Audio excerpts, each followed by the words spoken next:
Hi Darkroom Core users, Eugene here with Darkroom Software. I want to show you a pretty neat trick that a lot of people overlook or sometimes forget about.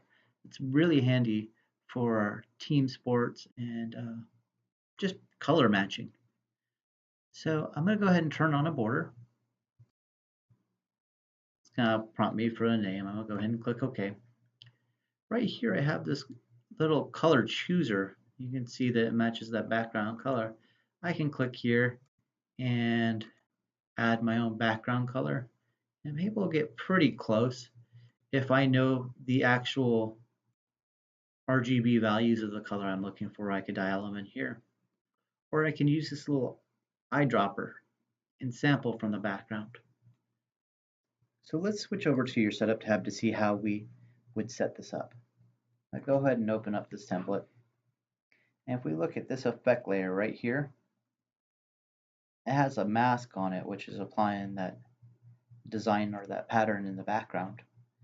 And I have a color set here, and it's set to allow the user to change the color outside of the border workshop with a name set to color. I'll go ahead and just capitalize that so it matches up.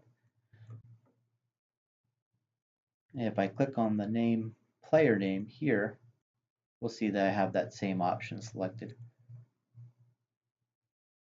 So if I wanted to change these to be able to change the team name as well, I would go ahead and check this option.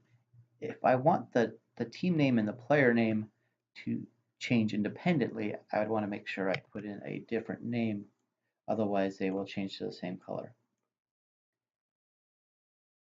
There is one more option that is set by default, but just in case it doesn't load when you load the border, you want to make sure that the show text and option dialogues